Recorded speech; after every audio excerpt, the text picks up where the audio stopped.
Ladies and gentlemen, boys and girls, children of all ages, welcome back to another edition of your favorite NFL podcast.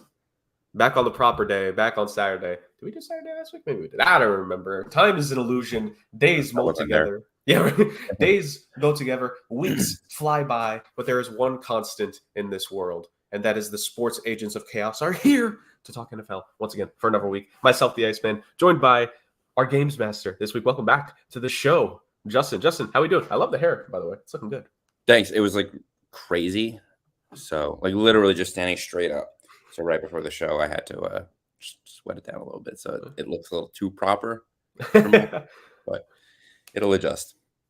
Yeah, it's looking good though. It's looking good. Just like wrestlers, Justin. Some of them wet their hair before they go out to make it look good. It really explains all those early years for Seth Rollins. He just looked like he dumped his head in the shower like a bucket of water. Turns out he probably was, realistically, in some of those early years. So Justin is here. I am here. The Podfather is not here, unfortunately. He has real podfathering duties, minus the pod part, more the fathering part, and various other real life things that he has to handle today. So once again, ladies and gents, just like last week, and we'll give it to you guys early. The picks for this week's hashtag SAOC Pick Challenge have been made. We'll read those out to you guys here in a few short moments. So you guys get that. And we also did get the standings update. It's all in the infamous Sports Agents of Chaos group chat. So we'll be recapping that for all of you here fairly soon. So you guys know who is leading the pick challenge as of now. And don't worry, guys, the Gopher is not in first place. Thank God. Although there's a real concern that the Gopher could make up some ground here after this week. We'll get to that in a couple moments. But before we get into that, of course, we have so much to talk about this week. A disgruntled wide receiver is on the trade market now. That could kind of be said for most NFL seasons. There's typically at least one, but there's one interesting situation that has now developed recently in particular. We'll be discussing that. And, of course, we'll do our usual recap of games. You guys could tell by the title. We're going to talk about the Jets, of course, and that tough game against the Broncos. And we're going to talk about the Eagles because not a better week for them. And, of course, we'll talk about more teams as well. But before we get to all that, the Games Master's here. The real games are back. Justin, what are we playing? How about a little name of that player? Hey, that. Player. Let's do it. All right. So, drafted out of USC, where his original defensive coordinator wanted him to be a linebacker. This player has played for 4 different NFL teams, including the San Francisco 49ers and the Carolina Panthers. Wanted him to be a linebacker. Played for the Niners and the Panthers. As well as 2 other teams. And 2 other teams, okay. I'm trying to think of Niners-Panthers players. So wanted him to be a linebacker, defensive coordinator. Declined playing linebacker at USC. Oh, okay. So declined. So it's still a defensive player, right? I didn't say that. Oh, yeah, that's true. Okay.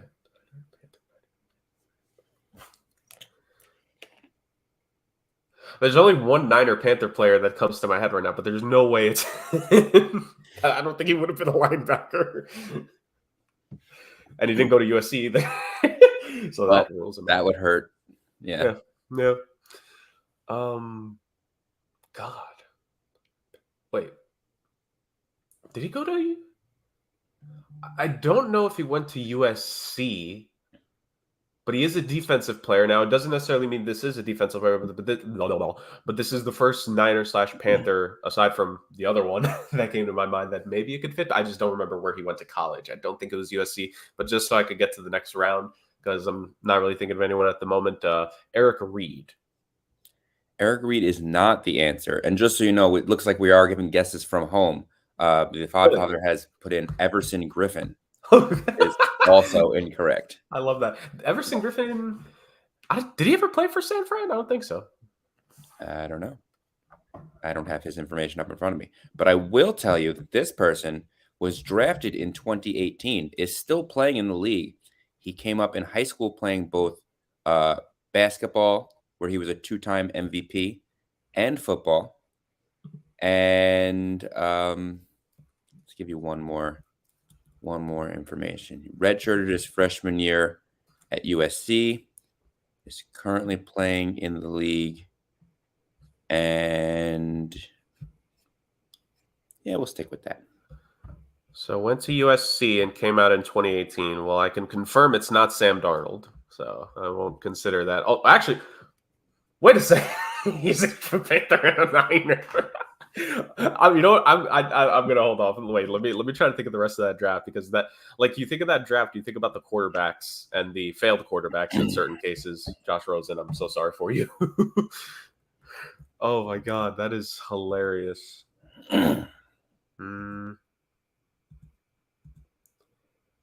Darnold's the only player, and I'm not saying he's the only player from that draft that came out of USC, because I think I'm trying to remember what there were. How many guys came out? There were 3 or 4. There were 3. USC. That was a good USC team. I think so, because I remember, because obviously I interned for Rick at that point. That was before you joined us, and I remember talking to him about it. And he was like, I think he complimented the other, like, one of the other USC players, but then he was like, I don't want Sam Darnold, USC quarterback. So he's kept with tradition this whole time, guys. He doesn't want a USC quarterback. I'm trying to think what the hell the rest of that team is. Darnold was the main pick, obviously. He was drafted so high. 3rd overall. Yeah, the only other guy I can think of from that draft. Let's see, the only other player I could think of in that draft was from USC was a linebacker. But he wasn't drafted by San Fran nor Carolina. So he doesn't count. And he was a linebacker. And you're saying this guy was told he could have played linebacker but didn't. Rick says Uchenna Nwosu. And that's the guy I was thinking of, but I don't think it's him, because he wasn't drafted by those teams. He was drafted by the Chargers, and he did play linebacker. So it's not Nwosu. I know it's humorous, and I know I'm going to get it wrong, but I just have to say Sam Darnold while I try to think of the rest of this USC draft class from that year. So I'll just say Sam Darnold, even though I don't think I'm right. Your current Minnesota Vikings quarterback, Sam Darnold, really was recruited, to USC. The defensive coordinator asked him to play linebacker. He declined. He was a fantastic basketball player in high school. The answer is Sam Darnold. Wow. Yeah. I'm actually surprised. I go real recent and relevant, because that's something I never do. Yeah. I'm not gonna lie, like, it's funny, because, like, every once in a while, like, I struggle with some of the recent draft classics, and I'm like, who was drafted when? Like, so when you said 2018, I'm like 2018. Like, I kept trying to think, like, 2018, what was that draft? Oh, that was the Baker draft, and then just it all came from there. That was Baker, Lamar, Rosen, Darnold. Was that Allen's year too, right? That was Josh Allen. So it's Josh Allen was not the 5th in that order. Lamar was the last one. Yeah, but like just those 5 in general, that was their draft class. So, it wasn't the quarterback draft class that everyone thought it would be, but it's turned out to be a pretty solid quarterback draft class. I mean, at least 3 of those guys are pretty good right now. Yeah, and the 4th one is reviving his career. Yeah, you have actually realistically, you can make the argument that those 4 guys are lighting up the league right now. Oh, 100%, because you have, like, Lamar's playing really well now in Tampa. Oh, yeah. Lamar, the 2-time MVP now. Josh Allen, not an MVP on his schedule yet, on his resume yet, but maybe it's going to be on schedule this year. You never know. But he's played very good in his career, right? Big offensive numbers consistently throughout the last couple of years.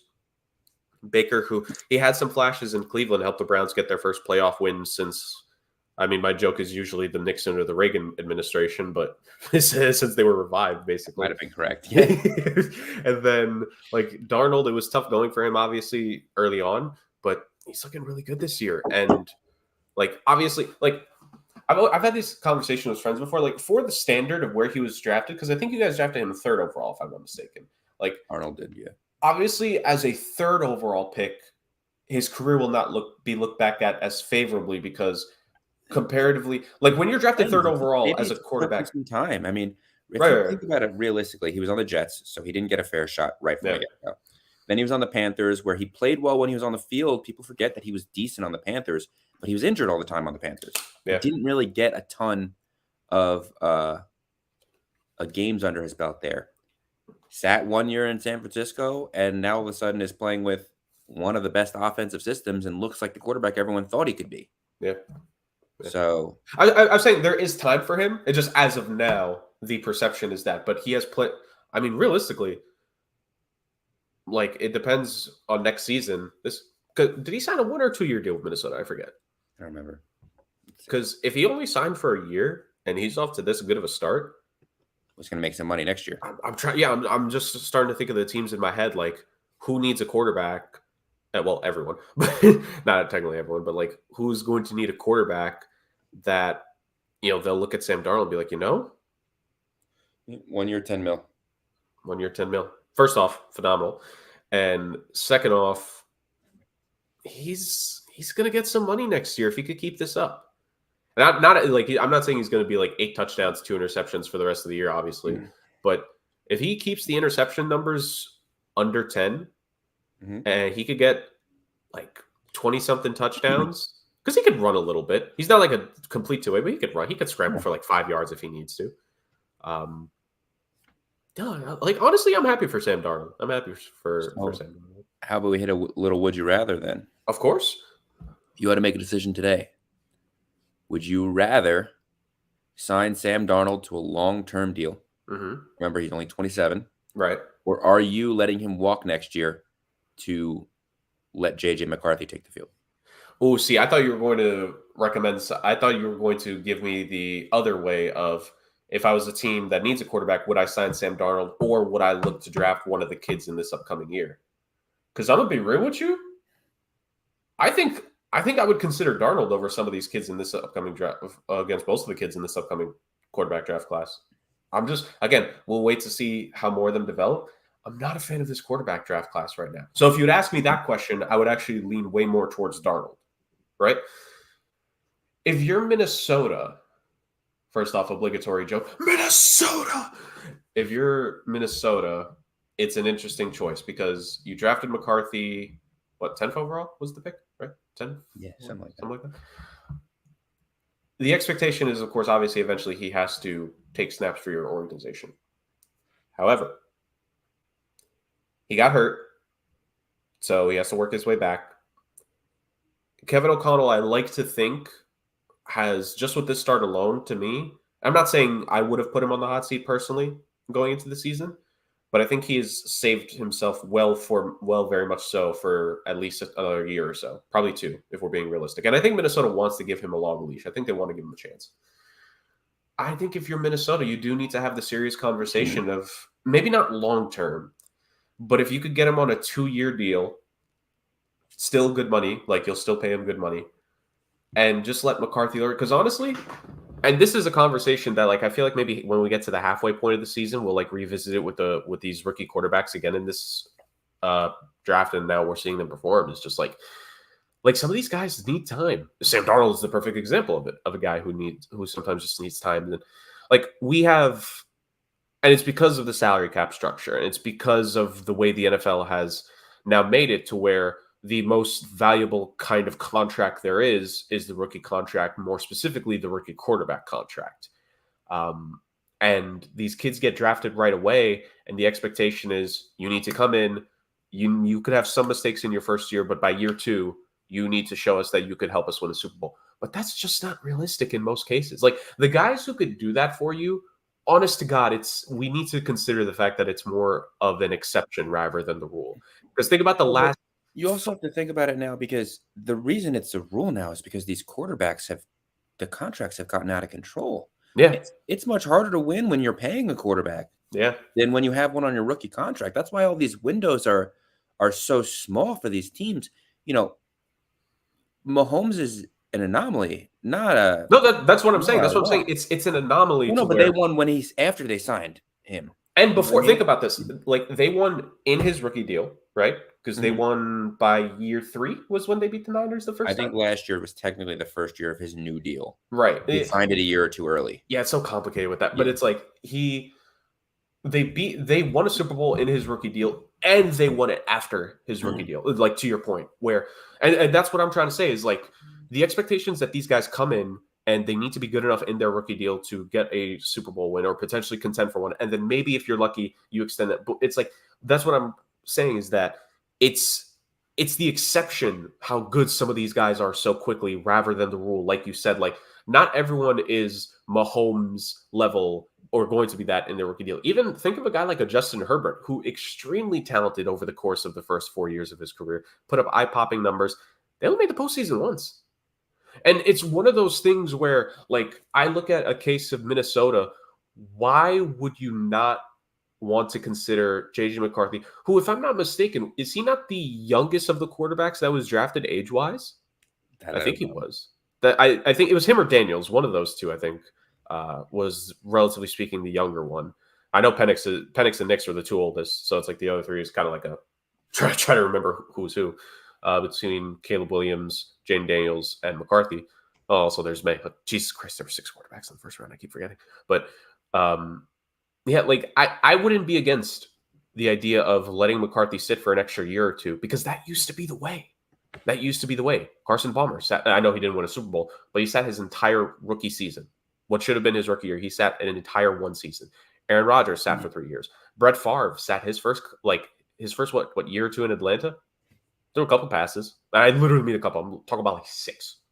Like it used to be the way to develop these QBs, and it's kind of I'm sure you had to have seen at this point, like Tom Brady, and I forget, like I don't know if it was a podcast or it was like one of those like open, like a player goes to like open forum things where like fans ask questions and stuff, and he gave his response to like these rookie QBs coming in and how different colleges now compared to like how what he went through. And I'm also, you have to imagine what Peyton Manning and Eli and like the basically the previous generation of QBs, what college was for them compared to what college is now for this current, like these current crops that have been coming in. And there's like like hearing about the way he talked about it, I'm like, he has a point. He has a point. And you look at, like, think about it. You have such dichotomy in these draft classes where look at CJ Stroud and how he's picked up on things really well. Still has plenty more learning to do, but he's picked up so well so soon. Versus Bryce Young, same draft class, uber talented guy in college. We've talked about him getting traded before like the end of year 2 potentially of his rookie deal after being the first overall pick. You look at previous years, Baker Mayfield had the flashes in Cleveland, now in Tampa looking really good. Sam Darnold looking really good now. Josh Rosen just could never hack it. Like so, and even if we're being honest, I know Lamar won his first MVP award in his rookie contract. It was either year 2 or year 3 for him when he got his first MVP award.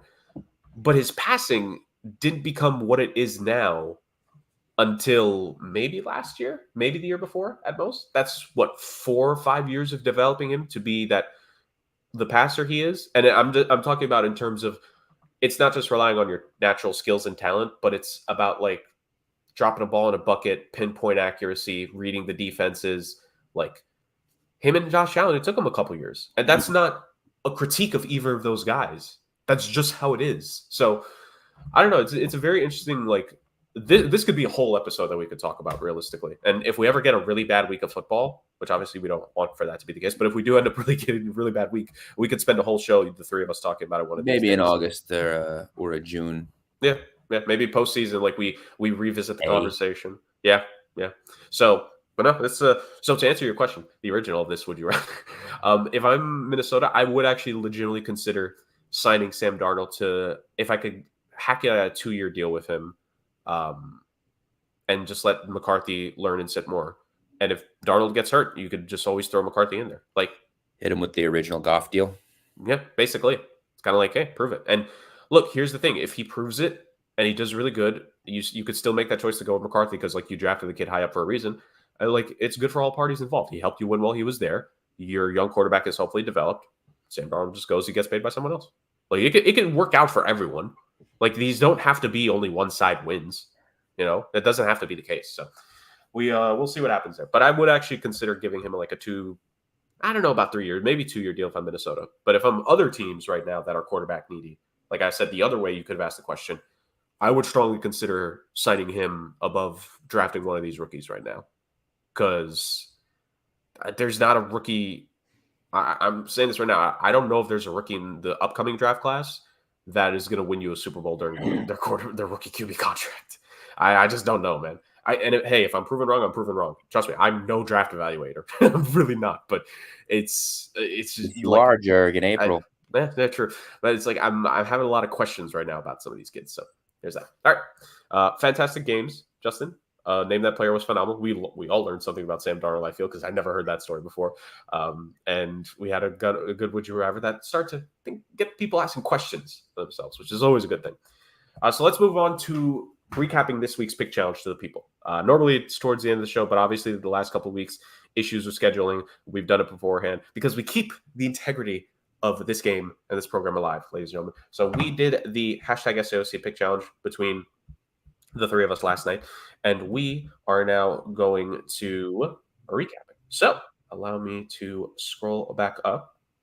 Boom. All right. So coming into this week, so after 4 weeks of football, the standings were as followed. The Gopher was in last place with 14 points.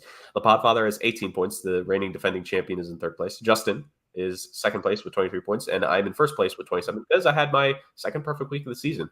God, I'm lucky.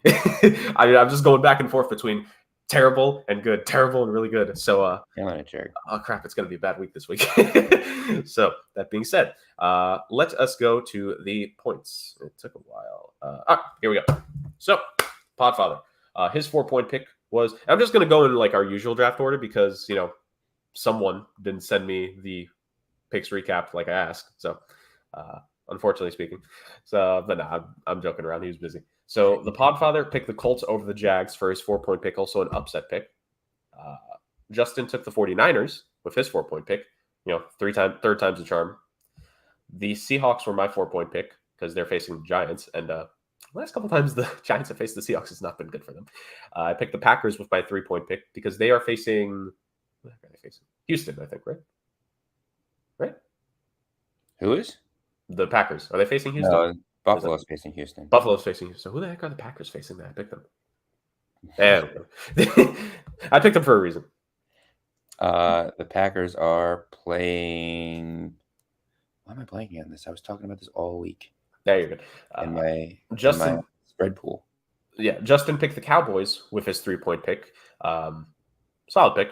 I think you had noticed that they were an underdog when we did these picks last night, Justin. The Cowboys were that's why I picked them. They were my underdog. They're playing the Rams. The Packers. Oh, the Packers? Oh, yeah. Okay, there's a reason why I was confident then. Yeah, that makes sense. But yeah, Justin picked the Cowboys as his upset pick. The Podfather picked Kansas City with his 3-pointer and Washington with his 2-pointer. Justin picked Baltimore with his 2-point pick. I picked the Patriots with my 2-point upset. And then with my 1-point pick, I chose... Where are these picks? I picked the Bears at 1. Justin picked the Bills with his 1-pointer. And then the Podfather picked... Looks like between the two games... he picked the Jets. And Justin commented, geez, you never learn. And then the Gopher picked Denver over the Raiders. And then I did a spin on the Wheel of Chaos. And the Gopher got 10x. So this is a 10-point game for the Gopher this week, which if we go back to the standings here real quick, the Gopher is 4 points behind the Podfather and 9 points behind Justin. So we could have a fully cataclysmic week right here, and the Gopher could somehow... There's a small chance the Gopher could get to second place here. I don't think that's going to happen, nor do I want it to happen, but it would be funny if it does happen, ultimately speaking. It would be something. It'd be imagine all three of us go 0-4 each, and then the Gopher gets that one right. It's just going to be... We're just going to have to look at each other and be like, why are we doing this? why are we making these bad picks? And you'll be like, why do we have a mascot? So that was this week's hashtag SAOC pick challenge from us. Justin, since we have a little, brief period, I'll just ask you for one game that one of us picked that you wished was still on the board when you were picking. A Green Bay one. Like I said, I was talking about that game for a while. I have another pool where we pick spreads, and the Packers were among my favorites. So I was hoping I was going to get that game on the way back. Obviously wasn't there. That defense is so good. It travels. They're not going to be able to keep up, I think, with that defense. So right. Especially without is Puka still out? I believe so. Yeah, it's because since they put him on IR, he was scheduled to at least miss 4, and because Puka played week 1 and then he got injured. Yeah, and so they put him on IR, so that means he has to miss at least 4 weeks, and this would be the 4th week. So yes, I'm pretty sure that was the case. So yeah, it's still going to be tough sledding for the Rams here, which more and more the Podfather's 4th place in the NFC West for the Rams looks so right. And look, I've taken injury to account in the past when it comes to like standings predictions for other sports and maybe a little bit of NFL. His looks to be right on the money as of now. So shout out to the Podfather for getting that one correct, to say the very least. So that being said, that was this week's hashtag SAOC Pick Challenge, ladies and gentlemen. If the three of us are back next week, then live, you'll get another live edition. But if not, I don't think it's the worst thing in the world for us to be do. back. I hope so too. But I'm just saying, like, I actually don't hate the fact that we do these like pre-show, and then we could just like talk a little bit about it if we still want. Obviously, for me, to answer my own question, obviously I wanted the Washington pick to still be by me, and sadly it wasn't, because Washington is becoming very popular right now, and I don't blame it at all. The fact that any of the three of us would consider Washington for more than just a 1-point pick, which it used to be. Now they're, depending on the matchup, maybe it could be a nice little upset here and there on the next couple of weeks. I know, as it is, for the last couple of years, Washington has played Philly extremely well and sometimes upset them. The fact that this Washington team is actually good, that should scare some Philadelphia Eagles fans, to say the very least. So that is something to note in mind. All right, Justin, let's talk about some of the main stuff. Let's talk about this one first and foremost. When your coach likes a post or tweet or whatever about maybe the Raiders should, maybe the team should trade you, it's not the best of situations, to say the very least. Davante Adams and the Las Vegas Raiders are not a happy couple at the moment, and it looks like they are treading towards a divorce at this point, to say the very least. Yeah. I mean, I always thought that like Adams was pushing for Pierce to be that coach. Right. Like, wasn't that like a major storyline? Like, that's who they wanted. That's who Crosby wanted. That's who Davante wanted. That's who the leaders of this team wanted. And now all of a sudden there's a little bit of turmoil, and these guys are like, see ya, like, gone. I mean, like, even Crosby said that if Davante is leaving, so am I. Like, we're a package deal at some point. So, like, it's a strange situation going there, especially for a team that's 2-2. I mean, I know that one of those losses was supremely disappointing. Yeah. They lost to the Panthers. But, I mean,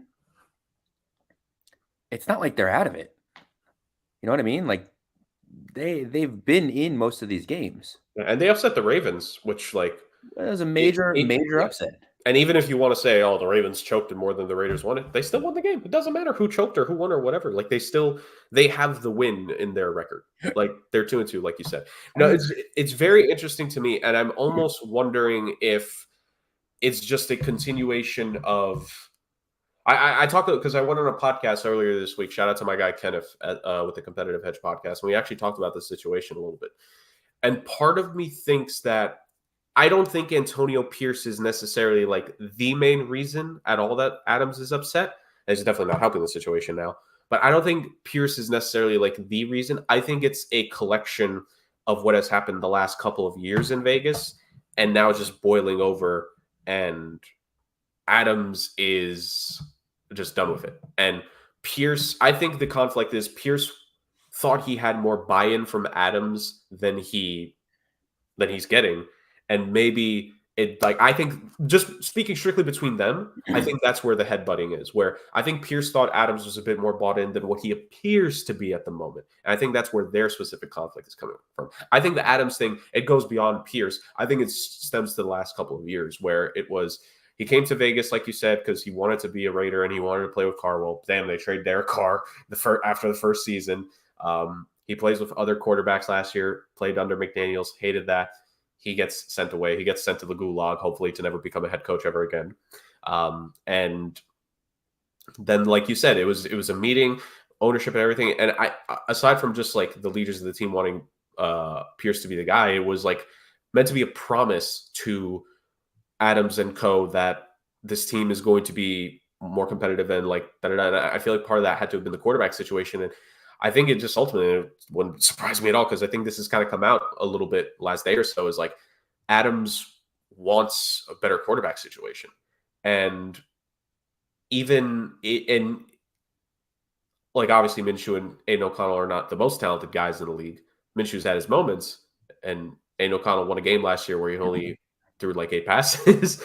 So I think that's where it is for Adams. I think that in his mind, even if with Minshew and O'Connell, like, you knew it was there and he tried to stick it out, I think maybe just something with the style of play I think to me, like everyone's going to point to Pierce first, or like a lot of people have been in this situation. But I think this is just the last of the reasons, or the most latest reason to everything for Adams. It's coming to Vegas. It's the original broken promise with getting to play with his guy. It was all the situation last year. It was the terrible quarterback play last year, specifically on the field, and Jimmy Garoppolo getting him killed every single time he threw the ball. And then now this year, where it's just Minshew and O'Connell are not, because he's only had one. Has he only had one game over 100 yards this season? Davante? Yeah, like I think he's only had the one.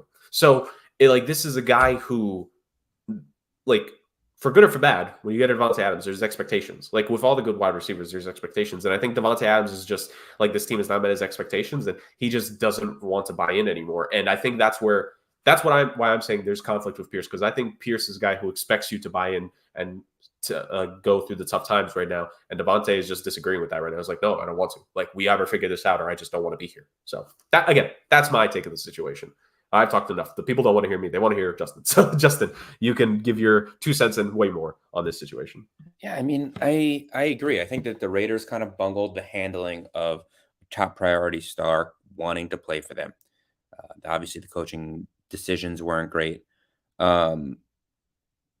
It was time for them to move on to from Derek Carr. I understand that. I think the fan base understands that.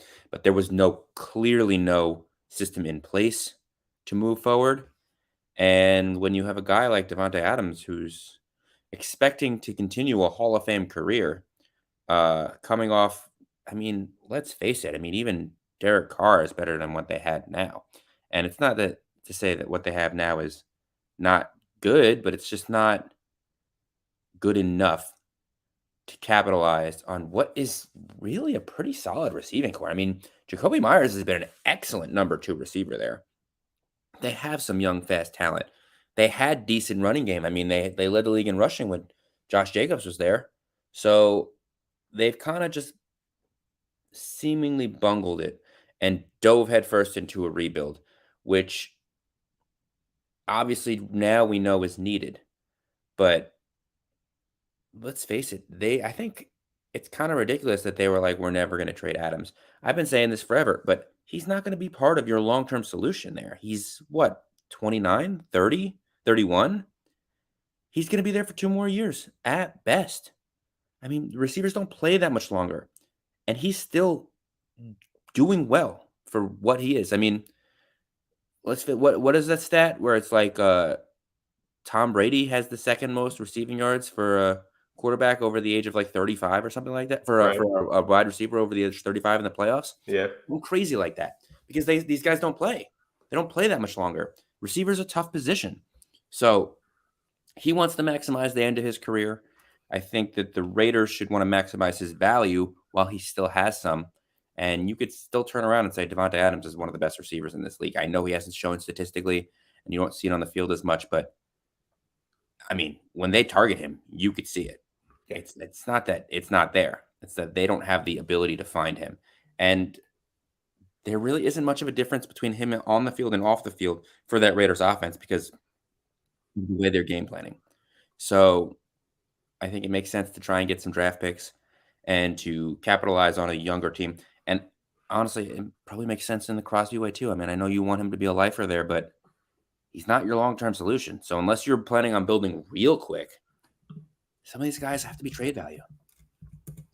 Yeah, and for the ages of both guys, Max Crosby just turned 27 this past summer. Davante Adams, like you mentioned, is 31 right now. Will be 32 at the completion of this NFL season. So, and Davante Adams, for context for everyone, last time he was playing in a postseason game was 2021.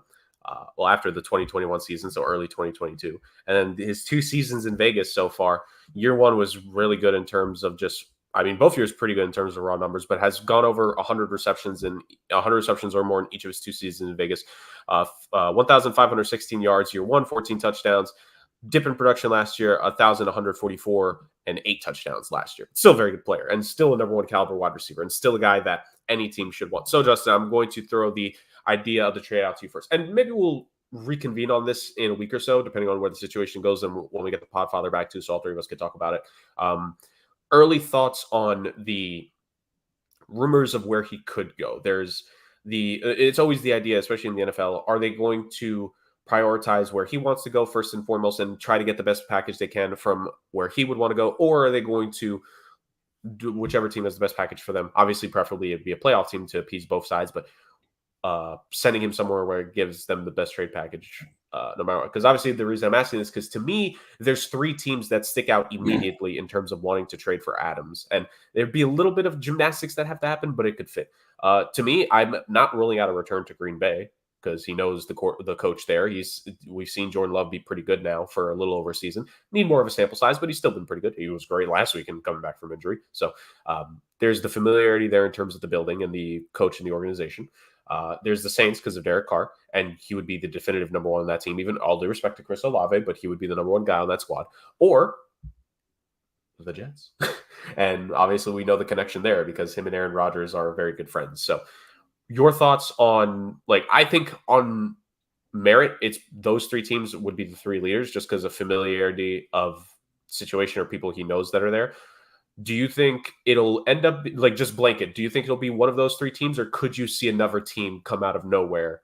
Because obviously these negotiations happen, away from us. Like, do you see another team making that move and swiping him away?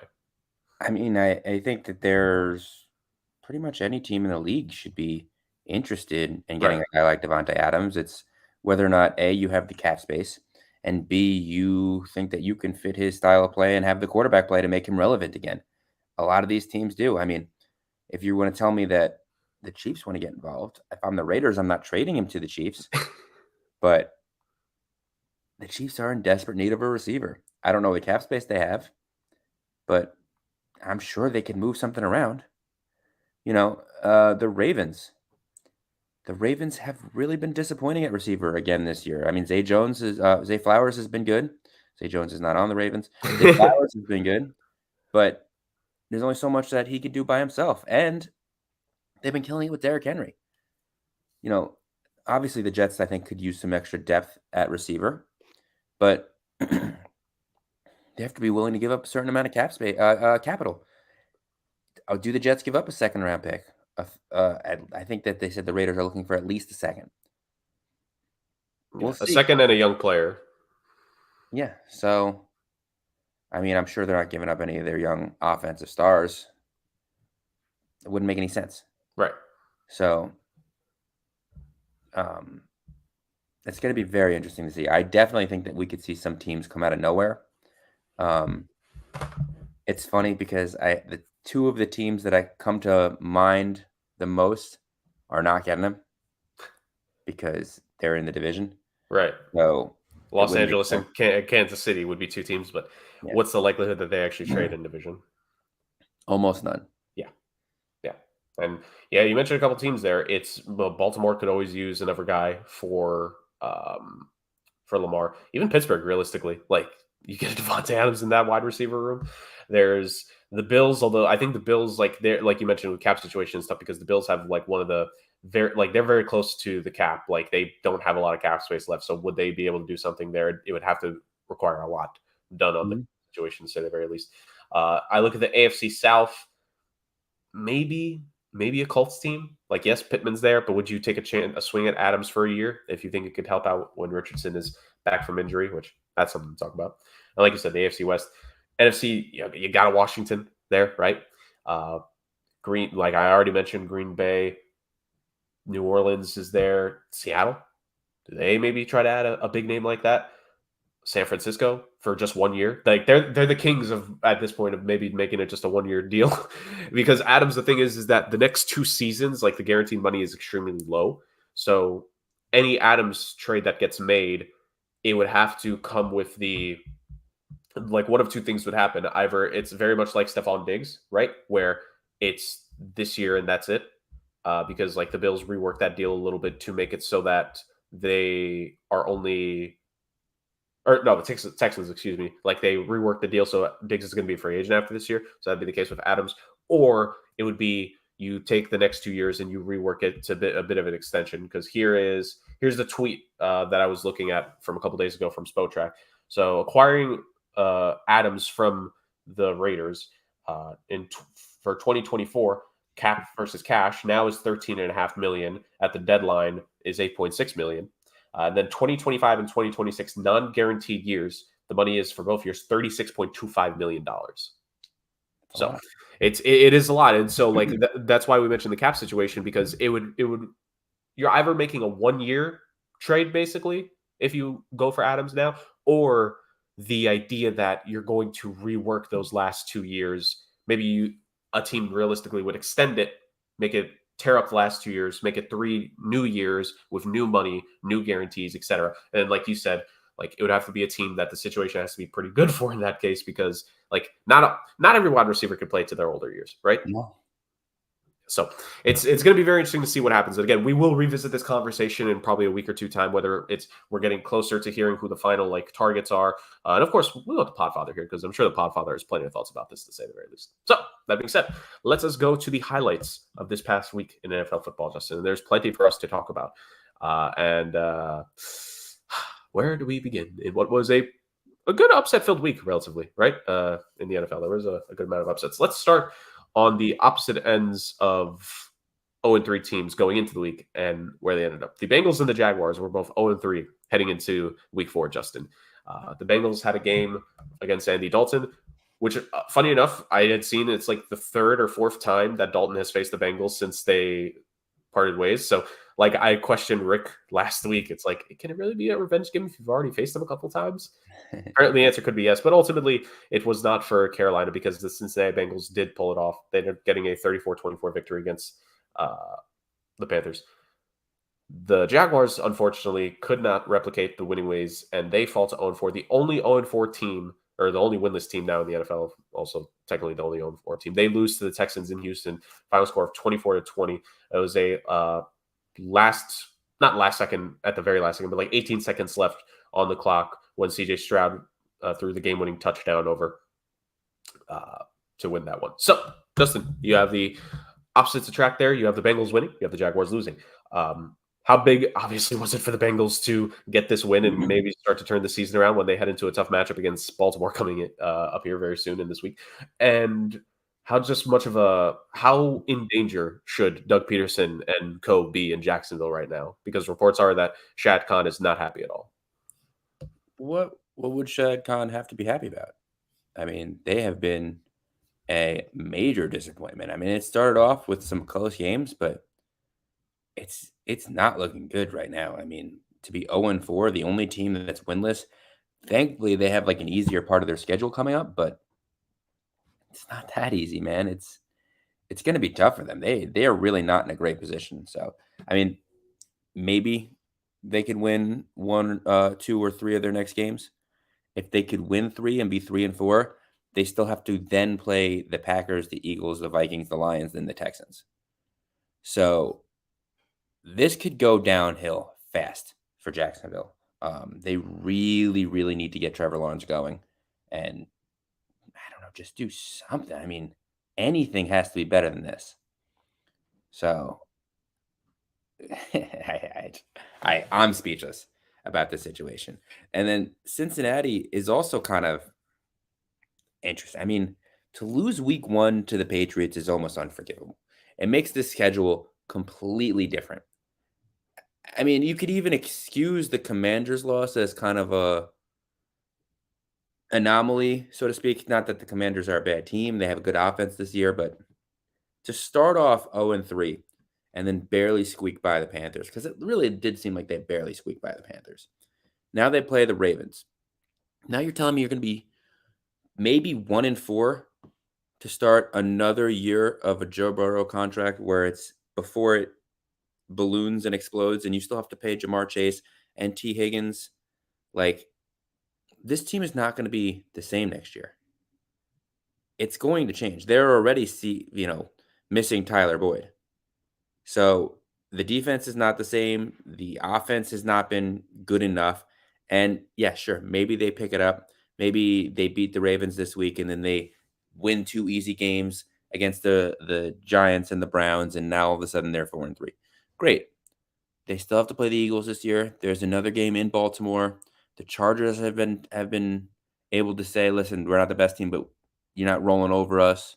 The Steelers are still there. The Cowboys should probably pick it up towards the end of the year. I mean, they're lucky that they have one of the easier schedules, and a lot of their issues were early. But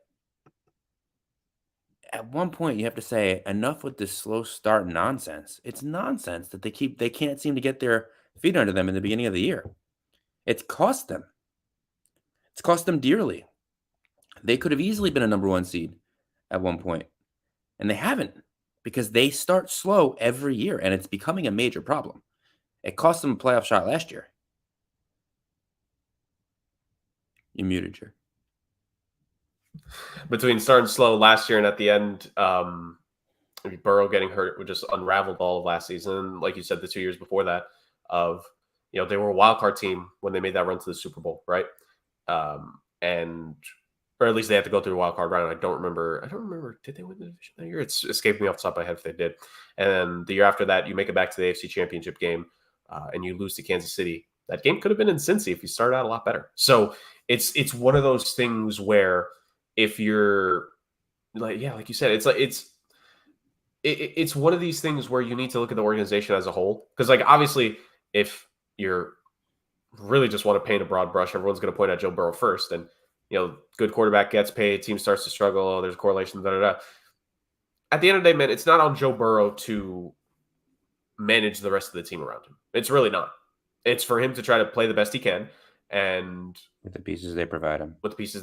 And look, if you want to say the first week it was bad, 100%. Yeah, that's fair. He didn't lose them week 3. Joe Burrow let up 38 points. Joe Burrow put up the numbers he had to in week 4. They finally got their win. This is a Cincy team, like you said, you're just talking about the offensive side. Let's look at the defensive side. The fact that Trey Hendrickson could be gone from this team after this year. The fact that a couple guys on the defense could be gone after this year. Like this is a Cincy team that is quickly losing. We were just talking about quarterbacks and all that stuff, rookie contract versus I don't necessarily just blame Burrow and his extension on this. To me, it's mismanagement by this Bengals team overall that is going to lead them. Since he got there. I mean, What have they done to really make his offensive line good? They keep trying, but it just like for whatever reason, it feels like it doesn't matter. Like Orlando Brown is maybe the best pickup they made, and even then, it's just one of those things where like when this team takes it, like this is like you mentioned before, the idea of windows. Has the Bengals window already closed essentially? I think that's more than a fair conversation, not just to have. I think it's more than a fair thing to say because, like you said, slow starts. And where did the slow starts come from? Yes, maybe Chase didn't start either last year or this year hot necessarily, and even Burrow as well. But that's a coaching thing. That's a coaching thing to me. And I think all three of us relative, especially Rick, has had questions about Zach Taylor this entire time. I don't think that Super Bowl appearance can only buy you so much. I don't know how much more it could buy Zach Taylor at this point. If they miss the playoffs this year, it's an unforgivable thing to happen. Like you shouldn't be missing the playoffs with some of the talent you have on this team. I mean, if you remember, they made that playoffs on a Joe Burrow audible. Yeah. It was 4th and 2 in overtime on like their own 50. And Zach Taylor dialed up a go, and Joe Burrow audibled the play. And that's really the only reason that they got the first down and made it into the playoffs that year. Because I think they were like a game out. Yeah. And it's just one of those things that, I know it's rich coming from me because I've been the one that's had no issues and no qualms questioning coaches throughout the history of the show so far. But I think it's noted to bring up, like, you can't just because you've had some success there doesn't excuse everything else. And I think especially here, we've now reached the point where what is going on? If you're Zach Taylor, what is going on? And look, that's how it goes. Like coming in after a bad situation or obviously there were no playoff wins under Marvin Lewis. Oh, you make it to the first Super Bowl for the team in however many years, and then you make it to another AFC championship game the year after. It's like, cool. What have you done for me lately? And you're about to follow up back-to-back great years with back-to-back missed seasons going into the postseason. That's not good, man. That's not good at all. And look, I've been one with certain situations. I say like, oh no, coach does need a little bit more time. I don't think Zach Taylor needs a little bit more time. It should be established what he is right now. And it's established that his teams don't get off to good starts. They just don't. It's truly, truly amazing, like you said. And Zach Taylor and Doug Peterson, both definitely names to keep track of once we get closer to the midseason and the head coach hot seat meter. when we bring that back for the show once again. That'll be a fun one to really. We might have the most names we've ever had this year, Justin, depending on how more teams go. Like it could be Wow. it could be a big list this year. Be a big list to say the very least. Okay. Let's go to the. I mean, it's in the title. Let's just talk about it. Let's rip off that Band-Aid, Justin. Well, at least half of it is Band-Aid for you. Half of it is just us bringing it up. The Philadelphia Eagles were grounded by the Tampa Bay Buccaneers. Once again, Tampa did a really good job in this one. They thoroughly defeated Philly. It just didn't really feel like there was much of a chance for the Eagles. And, even in close games, it could feel like nothing would have made a difference no matter what, because the New York Jets lost in a very ugly 10-9 game to the Denver Broncos. So 2 defenses there in Denver and Tampa, grounded 2 offenses that has the potential to be high flying in most weeks, but not this time, to say the very least. Justin, I'll throw it to you first. If you, I know, I put the 2 together mainly. It's because like the not clear for takeoff joke, because there's Eagles and there's Jets, etc. But like we know the main thing you want to talk about is the Jets. So if you want to mention anything about the Philly game, you can. But lay it out there for your thoughts on that Jets game. I'd rather talk about the Philly game. Fair enough. All right, what were your thoughts on Tampa once again having Philly's number then? Because it like the last 3 games between them, it was the regular season last year where Philly just barely defeated Tampa. It was a very close game. Tampa beat them in the postseason later in the year, and then now this time, Tampa beats them much more handily. So. Yeah, that defense does not look great this year. I mean, it's been up and down. I mean, there's times where they're getting ripped to shreds, and then there are times where they're like holding down offenses that have been having great years, like what they did to New Orleans, or what they did to what's the other game they were in? Well, I'm blanking hard. But then they also give up huge points like they did to Tampa Bay, and they did to they held Atlanta down to a decent score. But then they give up huge points to Green Bay, and they give up huge points to Tampa Bay.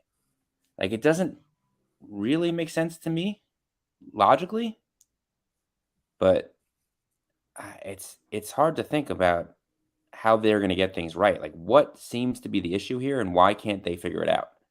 Because it's not like they don't have pieces on the defense. They're there. It's hard to figure out. And the Jets, I mean, this is why I wasn't jumping all over the Jets last week after that win against New England. I mean, yeah, they finally went in. They beat New England. It wasn't close. Great. That was an ugly blowout, dude. That wasn't even like a good, like, wow. They put up 24 points. And everyone was like, they blew them out. They were not in sync. They didn't look that good. That they should have won by 30, 40. That was not a blowout in my mind. It was a 3-possession game, which, sure, I guess is not super close, but they should have won that game by a lot more, the way that they were manhandling them. They were off schedule. They weren't timing things correctly. They didn't have they had a lot of penalties, stupid penalties that shouldn't occur. They have not been in sync this entire year. The defense has not been the same, and there's just something so off with the way this Jets team is playing. And part of me thinks it's like they came in to the year saying, well, we have our quarterback now. We expect to win. But that's not the way it works. You need to go out and you need to prove who you are to everyone. You can't just go into an NFL game and say, we're going to win because this is who we have. No. You need to go out there and you need to play the game. That's why they don't just put you in the playoffs. And just because you have Aaron Rodgers on the field doesn't mean you can do whatever you want. Even he said, is there accountability for the penalties that we're having that are costing us games? Is there accountability for when guys run wrong routes? What is happening here in terms of responsibility and coaching and playing a crisp offensive game? Because guess what? This is going to be arguably the hardest game of the year now. In another country, against a team who has been lighting up other teams. Yeah. The best receiver in football. A guy who you spurned for a guy that clearly didn't work out and is now lighting the league on fire. All right? A good, young defensive team. What are you going to do? this week. Honestly. So I think that as a Jets fan, you expect it to get ugly quick. Hoping that's not the case. I do believe they have one more easy-ish game before they have to play the Bills. No, they don't. It's the Vikings this week and the Bills next week. And then they're in Pittsburgh. Oh, it's always tough to go in Pittsburgh. Yeah, that's always a tough environment. So what are we doing here? How we fix this problem and how are we going to do it on a tough road trip? A very, very tough road trip. Yeah. I guess technically this is a home game for them, but it's not. It's in England. Yeah. So it's one of those tough things. To me, when it comes to the Jets, like a confusing thing for me is like you said, it's the accountability thing. It's funny. It's coaching and run defense, just rushing attack for me because it's been very inconsistent for Breece Hall so far to start the season. And to me, with Robert Saleh and coaching, and again, I give credence to my guy Ken, who I spoke with earlier in the week about and we briefly mentioned the Jets. It was just a very brief passing mention before we continued with talking.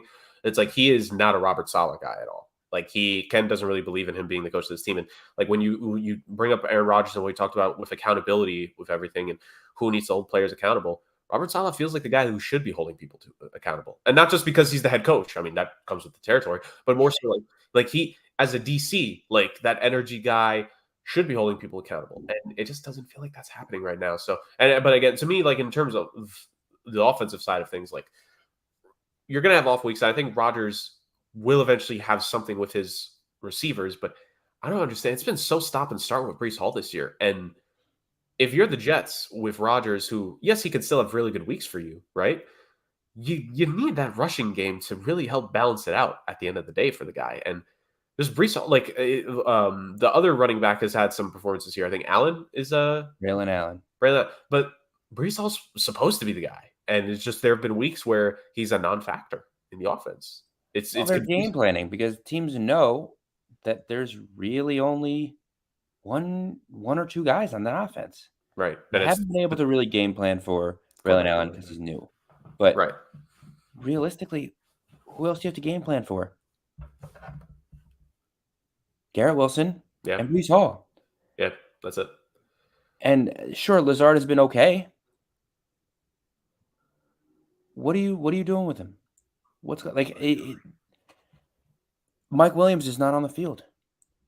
They're trying to force the ball into some of these guys, and it's clearly not working out. Just the offense doesn't look right. Right. And I don't know if it's the play calling. I don't know if it's Rodgers. The line hasn't been ideal. I know that they have good pass blocking grades so far. They're not the best, but they're certainly not what they were last year, which was terrible. But running backs are getting hit in the backfield. Yeah. Everyone seems to know every play that they're running.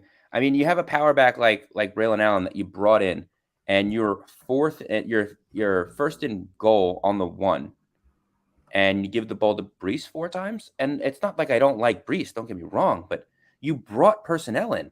At least put a 2 running back set back there. Right. At least give them some reason to think, all right, maybe we're not going to run the same play 4 times in a row. Or 3, and then I think there was 1 pass to the back of the end zone to a lineman or something. But come on. There was no fight. There was nothing. There was a ton of false start penalties last week that were just unnecessary. There's a lot. There's a lot that they need to work on that should have probably been worked on in the offseason, and you could tell that it wasn't. Right. All right. That's to say for the Jets, and you kind of said most of it for the Eagles, but to me, it's just this Eagles team right now, since game 12 or 13 of last year, just inconsistency for me. And it's really since the Super Bowl, that defense has not been the same. And they were as good as the offense was. They won those games on defense. Yeah, that defense was what kept them in games. And now it's that defense that's you mentioned, costing them games because yes, there's some talented guys on that team, but the inconsistency of when they'll choose to be good and when they just, like you said, getting ripped up in some of these games. And it's that point where you still had some of those starting corners from what you had a few years ago, but those guys every now and then they're going to let up a big play. White, who they got, Devin White, in this past offseason, there have been some games where he's literally not even on the field at all. On the field at all. And that interior defensive line with Jalen Carter and Jordan Davis, it doesn't feel like they're making the same impact what they were last year. 0 sacks out of It depends on the game. Carter to start. It's like, but just in general, like 0 sacks, like I can't even, like maybe a tackle for loss or two for Carter this year. Like it just doesn't feel like any of these guys are putting anything together at the same time at all. Like one game, that Saints game was Carter's best game of his career. That's great, but then the next game they gave up 28 points in the first 16 minutes, something like that. Yeah, they scored a touchdown like right at the beginning of the second quarter to be up 3 scores. Yeah, like sure they came back a little bit, but they were never really in that game. Oh no, it was nowhere near. It was 24-0 in with a little over half of the second to go. Like just nowhere near. Like you were not going to win that game at all if you're Philly. So it's not been good to say the very least. And those are two teams that very much need to turn things around as quick as they can. Let's look at some other games across week 4. Just very briefly, 49ers blew out the Patriots. Boom. Like that was a bounce back for them. The Commanders blowing out the Cardinals. This Commanders team is something to watch, Justin. There is some young, exciting talent on that squad. That at the very least, Kyler would start to get things going because it's not like the Commanders. It's not like the Commies have that good of a secondary. You know what I mean? Yeah. It was a disappointing game from Kyler Murray and co. in this one. You just expect a little bit more. 16-22, 142 yards, 1 touchdown for Kyler. On the other side of things, Jaden Daniels, 233, 1 touchdown, 1 interception. But it's like Daniels on the ground, 8 carries, 47 yards, a tutty. Brian Robinson Jr. had a little over 100 yards and a touchdown against the Cardinals. Like that, it's a really good Commanders team. And shout out to Jeremy McNichols too. He also had 2 touchdowns actually in the win against this blowout against the Cardinals. So he did his thing. 2 teams, Justin, are now 4-0.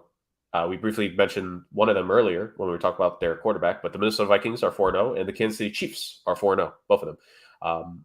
The Vikings had a big lead against the Green Bay Packers, and Green Bay maybe started to scare a little bit of people there in Minnesota State at the very least. They were charging back, came back.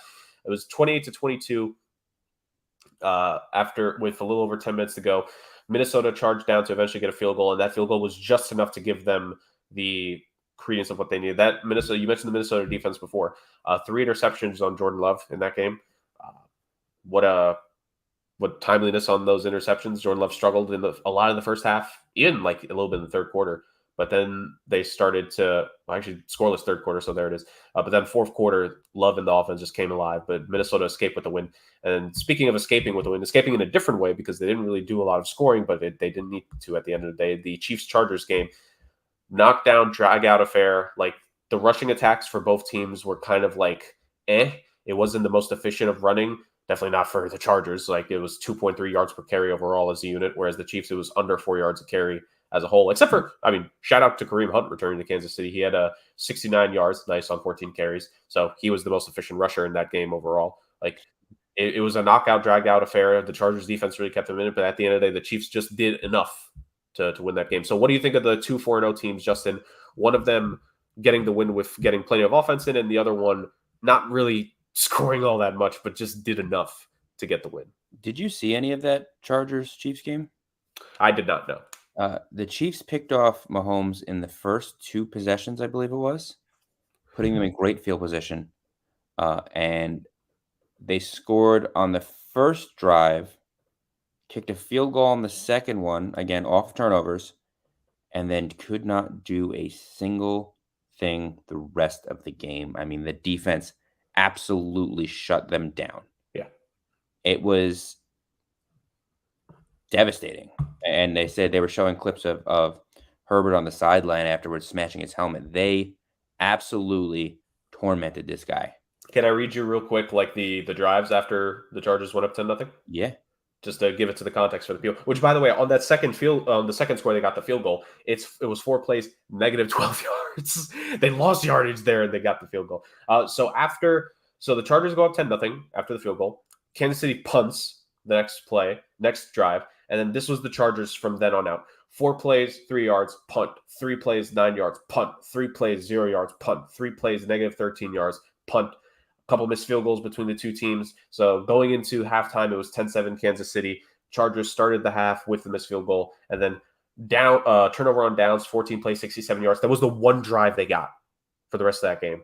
And then 3 punts, 1 yard, or 3 plays, 1 yard punt, 5 plays, 11 yards punt, and the game, Kansas City closed it out, running the clock out. Like you said, it like that Chiefs defense easily won the game for them.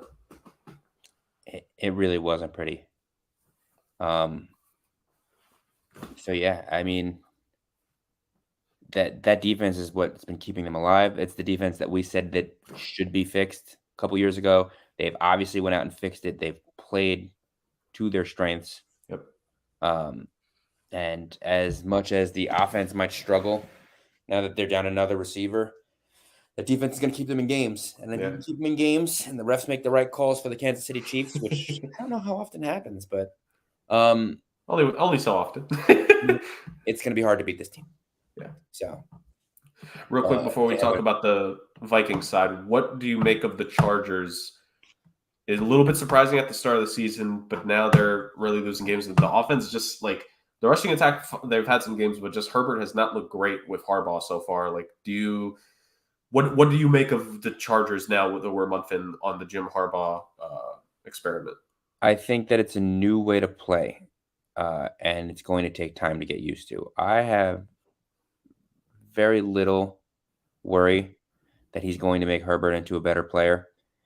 He's already helped fix the receiving core, but the offensive line is banged up again. They're going to have to figure that out. And they've been fairly one-dimensional.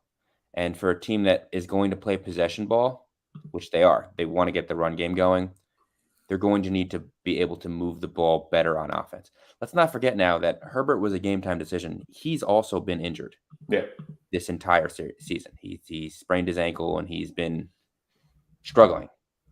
So I think if they could keep him upright and healthy, maybe some of these games are a little different. But he's not moving out of the pocket just because he physically can't. Yeah. And then they become one-dimensional. They could probably use another receiver. Quentin Johnston has been decent. He's been the clear number one guy there. But, they could use some depth. It's just basically him and Ladd McConkey. And as good as McConkey's been as a rookie, they're not scheming him in a way to get them both open enough. You only need to cover 2 guys and then stack the box.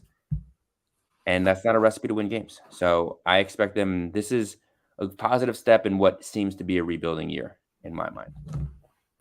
They'll work on that offensive line again next year. They've been lucky enough to see a resurgence in what we all knew J.K. Dobbins could be on the field, but the issue was, can he stay on the field? He's been good the last couple weeks. And I think, like I said, we'll see some positive enforcement of this team. Just give it some time, let them put it together, let them get back to being healthy, and we'll see from there. Nice. So that's the Chiefs Chargers. Look at that, and we go to the other game between Minnesota and Green Bay. What do you make of that game? The second half, really fourth quarter resurgence of Jordan Love there, and the Vikings. First half, they were phenomenal. They got all the scoring. Offense slowed in the second half, but they were able to just hang on for the win.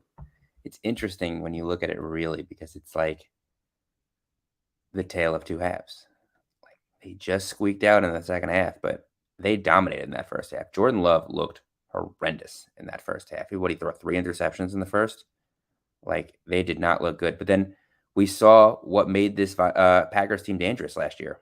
We saw the combination of big play offense and nasty, suffocating defense. And I think you kind of want to look, it's not like the offense put them in all that great of a position, but you kind of want your defense to say, listen, at least try and hold them to a couple field goals. Like, I know it's not ideal, but there was just no help on either side of the ball right from the get-go. And it's hard to play that way. And you're not going to win a lot of games having to come from behind like you did. So we'll see. I mean, it is his first game back from injury. Maybe he'll be a little bit better this week.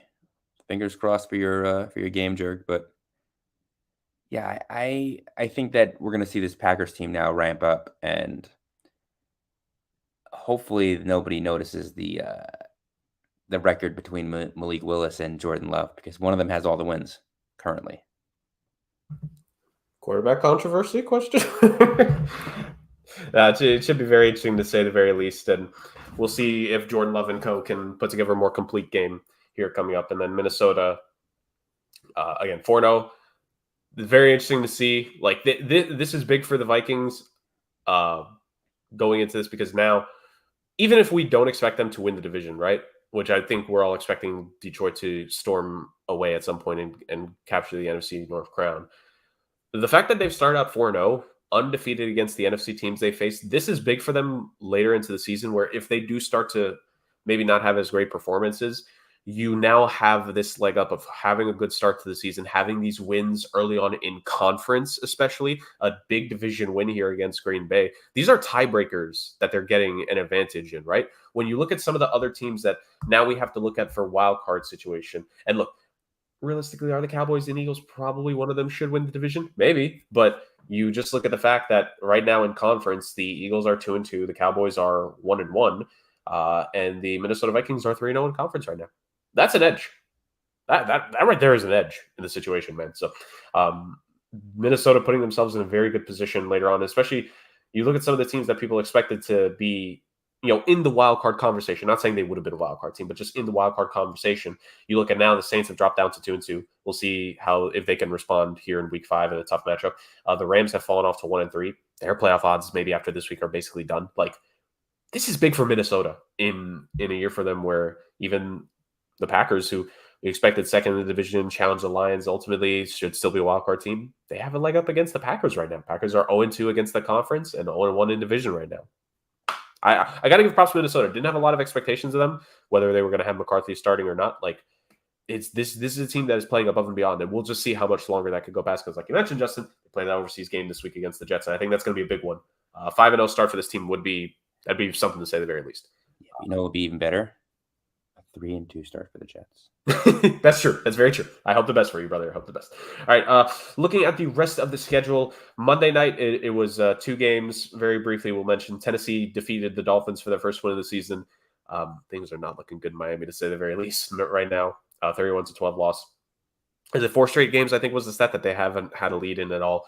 And then the Lions and the Seahawks, that game had some offensive fireworks, but in the end, the Detroit Lions was just too much. 42-29 victory. Seattle, they were bound to lose eventually. And the Seattle, I think both you and Rick have brought notes of this. It's like they've played a couple like Lions and Seahawks games over the last couple of years, and those teams bring it every single time. These are very good games. Like, some offensive fireworks come out. It was just a strong game overall for Monday night. Titans get the first win. Cool. Dolphins, Justin. This will be like the brief conversation I think we have, because I think Seahawks, we expect them to bounce back this next one. Lions, this could be them starting to pick up momentum now, right? This was the best game that they've put together offensively this entire season so far. Like, we expect good things from both those teams moving forward. Justin, what can the Dolphins do at this point to save their season?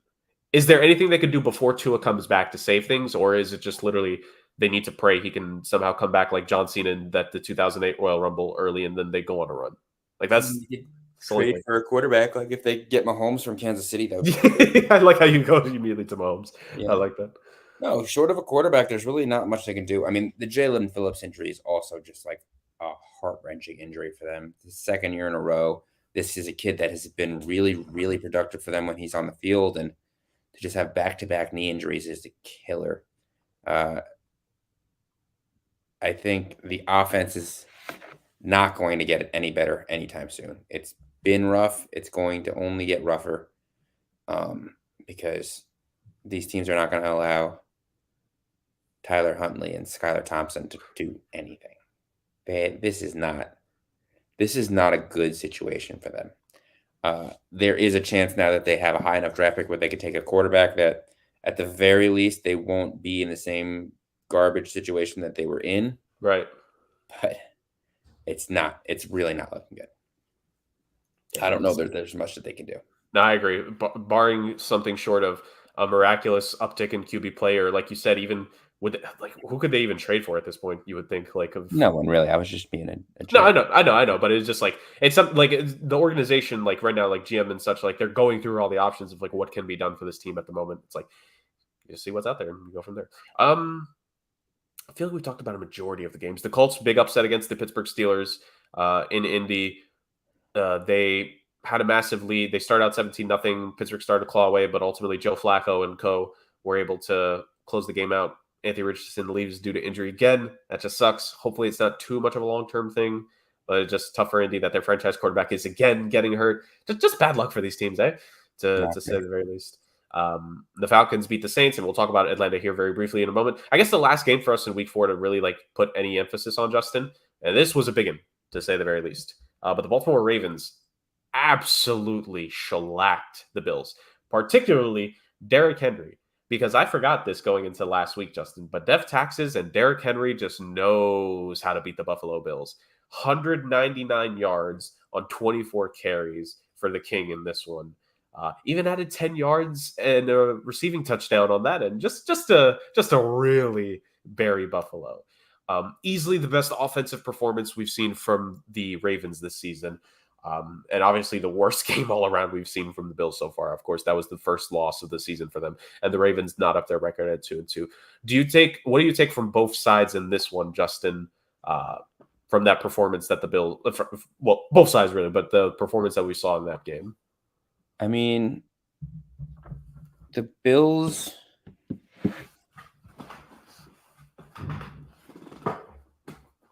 they were exposed to a point. And this is the situation that they've been in for a long time now. They have a good offensive line and a decent running game. There isn't really much that they can do. It's the reason why the Jets games tend to be closer in the beginning of the year, because when they're healthy and their offensive line is not figured out yet, they tend to get the best of the Bills because they can't stop the run. And it's something we thought that they had figured out a little while ago, but they struggle against physical running attacks, which seems like an interesting thing considering who their head coach is and their, defensive style of play. But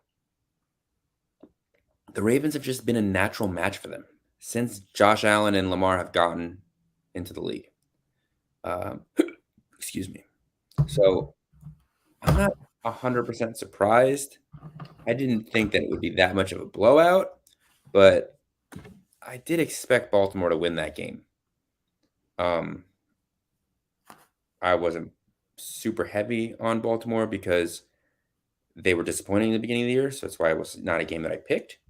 But yeah, there's just something still missing from Buffalo. And they come out every year and they blow the doors off a bad team and they win some games that people are like, oh, well, look at that. Buffalo's the top of the team, top of the league. And then around week 4 or 5, they have a disappointing loss. They even themselves out. They'll win 2 or 3 of their next 4 or 5 games. They'll have be at top of the AFC, and people will say, wow, Buffalo's for real again this year. We're going to see it. And then they're going to run into a buzzsaw again. And they're going to say, is this the Buffalo team we thought they were? They're going to get into the playoffs. And look, maybe this is the year they get over the hump. But to me, it seems a little more formulaic. And if I'm a betting man, I don't have them beating the Chiefs. Right. I don't have them beating the Ravens. I don't have them winning against the top teams in the AFC. Right. And it'll be big here the next 4 weeks for them because we mentioned they get off to that 3-0 start. This next game coming up, they're in Houston against the Texans. The week after that, they take on the Jets in New York. They have a nice home game against the Titans after that. And then they go out to Seattle, big West Coast trip to take on the Seahawks. Mm-hmm. That 3-0 start could become a 4-4 record real quick, legitimately. Because happen, but I don't disagree with you. Like there should be legitimate fear that this team is not where they're supposed to be again. Yeah, because like you said, think about it. They blew the doors off of Arizona. Like they fell down early to Arizona, but then they came back against them. Good teams can come back on bad teams. They blew the doors off of Miami. That win starts to have a little less to it now that you're seeing what's happening to the Dolphins. Yes, Tua was healthy for most of the game. They did beat them. There is some legitimacy, but now you start to question the game, like, Then they beat Jacksonville, which now the Jaguars are nowhere near what we thought they were going into the season. I think we all agree on that. Like, this is the first real test of the season, and you got smoked. You got smoked in this one, and it's not great. Really, who have they played? Well, listen, it's Cardinals, and so now you're taking a Houston team that, like, they just came off a win against Jacksonville after that big loss against Buffalo. There's still motivation in Houston, obviously, to do good because that division, like the Colts, are still like kind of in the rear view. The Texans have every possible motivation in the world to play extremely well, and this is a potential Stephon Diggs revenge game for them, right? You have the Jets the week after that. Who knows what the situation is for the Jets this time next week? Like, it could be motivation there. For this team, like you said, they've played close before. Maybe, I mean, wouldn't it be ironic if that was the week that you guys are able to get the rushing attack going? It could be. You never know. And I think the Jets have had a bad rushing attack this year. They played a tough defensive front in Denver. It was a garbage day outside, so there was not going to be any passing to begin with. So both teams do to stack the box. Yeah.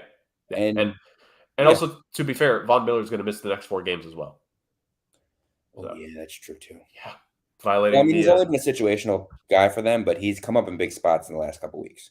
Yeah, and now you're missing that. Again, this is still a team that dealt with the terrible injury like with Milano in the preseason. Like, there's, like you said, this could be the first game of a little bit of a mini unraveling for the Bills here in the first half of the season. But we'll see. Well, let's hope so. If they lose 3 straight, I would be happy.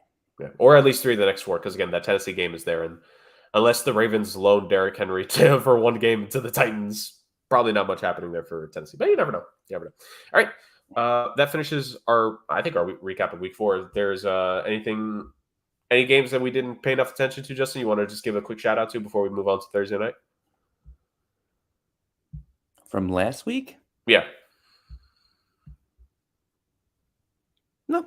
I think good. Yeah. Good. Well, the offensive extravaganza that was Thursday Night Football. 36-30 overtime was the final for this one. And what a contest this was, to say the very least, Justin. Back and forth between these two teams, traded leads so many different times. Atlanta struck first. Tampa took a 10-7 lead. Then Atlanta took a lead. Then Tampa tied. Tampa still led. Atlanta tied. Boom, boom, boom. Like, it just back and forth. It was amazing. Baker Mayfield, not a high yardage amount, but just efficiency with his passing. 3 touchdowns for himself. White had 72 rushing yards. On the other side, Kirk Cousins, 509 passing yards, 4 touchdowns, 1 interception. Drake London with this could be the type of game that really starts to get Drake London going for himself. 12 catches, 154 yards, and a touchdown. Darnell Mooney, 9 catches, 105 yards, 2 touchdowns. Kaderil Hodge, 2 catches, 67 yards, a touchdown. Even Kyle Pitts had 7 catches for 88 yards. Like, this is the kind of game that Atlanta was waiting for. Well, Kirko broke the passing game record for them, didn't he? Yeah. I think this is probably, I can't think of if Matt Ryan ever had 500 passing yards. It was Matt Ryan's record. Matt Ryan. Well, I'm saying I retired Matt Ryan's number. Right. That ironic, isn't it? Maybe they need to retire more numbers in Atlanta to get more games like this. But like, this is the game that they've been waiting for. If you're the Falcons, you've been waiting for the big pass game of Kirk Cousins to happen, because you haven't had that for the last couple of years. Like, this kind of potency, you've been waiting for him to get clicking with the skill position guys. And now you're not going to get this every single game. Kaderil Hodge is not always going to get 67 yards in the same time that 2 of your receivers get over 100. Kyle Pitts is not going to get 7 catches for 88 yards every game. Wish he could every once in a while, more often, I'm sure, but like, it's not going to happen every game. But the fact that this offensive explosion happened against Tampa, you beat them. You're first in the division now. This, to me, is that kind of like watershed moment if you're Atlanta, where you look at the games this season, the narrow victories against the Falcons and the Eagles on 4th quarter comebacks, the tough opening loss against the Steelers, which, first game of the season, still trying to get stuff figured. The loss against Kansas City, where realistically, they have a very real chance to win that. You have Carolina next week. You have the Seahawks the week after. You have Tampa again in the coming weeks before the month of October ends. And then you have a home game against Dallas to start of November. That's obviously things could go wrong in a streak. Things can always go wrong for any team. But the Falcons, this could be a big moment for this team. What did you make of this game? And I'm obviously specifically focusing on the Falcons because all 3 of us picked them to win the division. This is just a team that made big upgrades in the offseason. Now it's finally a lot of it is coming through. Your impressions on Tampa too, but the big win this was for the Falcons to kind of like get us to like the next part of the next second act of the season, we could say.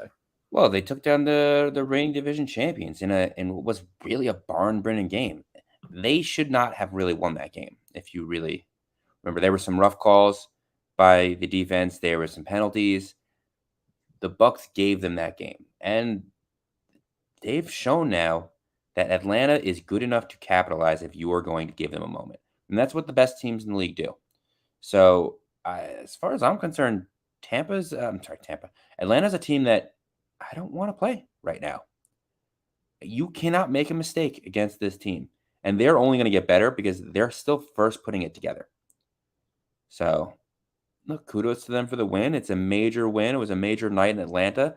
It's a major night for Atlanta football. And good luck going forward. Yeah, it's a big night for Atlanta as the season draws on. And again, like just for everyone on that offense, this could be a moment for them. What do you make of it for Tampa? It's kind of like you look at the other games this season for them. Really good wins against Detroit and Washington. The big win against Philly. Struggled against Denver. This was the worst that the defense has looked. This is the most points that the defense has given up on Tampa's side of things. I don't know if cause for concern is the word, but it's like, what do you do if you're Tampa? Like these teams are going to face again before the month is up. What do you do if you're Tampa in the next couple of weeks and then eventually in the rematch that you're going to have here very soon against Atlanta? You retool. You look at the mistakes that you made. I mean, they had no answer for Mike Evans in the first quarter. Mike Evans scored the first 2 touchdowns, I think it was. Let me confirm that for you. They really had no answer. Correct. First quarter and second quarter, Evans had 2 touchdown strikes. Yeah. They really had no answer for the run game until Jesse Bates forced that fumble on the rookie, Bucky Irving. There's lots of positive in this game. It's a game, again, they should have won, but things happen. They were missing 2 major parts of their secondary. I think both starting safeties were down at the end of the game last night, 2 nights ago, whenever it was. Time is an illusion, Justin. I said this at the start. There were reasons for optimism, absolutely, but they, I think, kind of handed that game to them. Not trying to take anything away from what the Falcons did, because it was an excellent win and it was a good team win and it was a really good game for them. But yeah, they shouldn't have won that game. Tampa should have won that game. So they got to work on capitalizing. They got to work on not making mistakes and not allowing teams to slip back in, because that was a major issue for this team. And it's something that they're going to have to rectify before they start winning any actual games, because they're not going to win games if you do that. Right. Huh? Yeah, it's going to be interesting to see how they can bounce back from this, and a team that has looked relatively good so far with the hiccup against Denver and now this. And like you said, I think the biggest thing for this one was just opportunistic for Atlanta, and we saw it against Philly, right? Eagles gave him a chance at the end, gave him a last gasp of breath, and they took it there, and they take it here once again. Should be very interesting. The NFC South becoming a very entertaining division this season. Who would have thought? Because Justin, legitimately, I know I mentioned this to you in the text string last night when we were making the picks with the Steelers game. If Kansas City blows them out, would I be surprised? No, but I think there is a slight chance that the Saints could make that Chiefs game very interesting. Like this is a legitimate opportunity here. Like New Orleans defense is so good. I mean, look, the Chargers seem to have their number, which is a weird thing, but if they could do anything that the Chargers did against that Mahomes-led offense, this is going to be a close game. Yeah. Because right now there's more, like, even though it's kind of quieted down. Yeah, because even though it's quieted down, this is still the same Saints team that had some really good offensive production early on in the season. Like Derek Carr could easily have another big game with Chris Olave. He could easily find Rashid Shaheed deep again for another like 50-yard bomb. Like that could happen. That could legitimately happen. As good as this Kansas City Chiefs defense has been, like to me, there's no such thing as infallible. Like with NFL defense, even as good as a defense can be, the best defense in the league will have a bad game. And this could legitimately be that game. So if you're a Saints fan watching this, you're hearing us gush about what this offensive performance, especially because this was like the best Thursday night game we had in a while. Like this, like for the praise that we're giving on both teams here, like the Saints, don't count yourselves out yet, even though I will count you out because I just like doing that for the fun of it. Like, don't count yourself out entirely yet. Like there is still a really good chance here if you're New Orleans. Like you could very much keep yourself in the race. You just have to give it time. But like this game could be the one here to say the very least. You know what, Justin? You know what I call that? What? That's a show. Thank you so much for joining us, ladies and gentlemen, on this week's edition of the Sports Agents of Chaos podcast. Fun NFL talk this week, Justin. There was a lot of good games for us to always dive into. We are 4 weeks in. The first month has come and gone of this NFL season. Next thing we know, it's going to be early November, and it's going to be trade deadline and all that stuff, and it's going to be plenty for us to talk about. It's going to be very interesting. In the next coming weeks, we're going to start to really zero in on a couple teams here, ladies and gentlemen, to see the really good teams. What do some of them need to make trades? And the really bad teams, will some of them be dealing, to say the very least? And of course, like I said, we'll revisit the Davante Adams trade talks here soon, when it could be all three of us talking about it, and as reports get closer to what we could see. And will Justin and Rick be cheering for the trade, or will they be jeering because maybe he doesn't become a Jet? Who knows what will happen. But what I do know is you will see us for the rest of this season plenty of more times. So for a episode filled with fun football and chaos, from the games to the pick challenge to the analysis, we had it all and more, and we'll see you all once again next time. Thank you so much, and take care.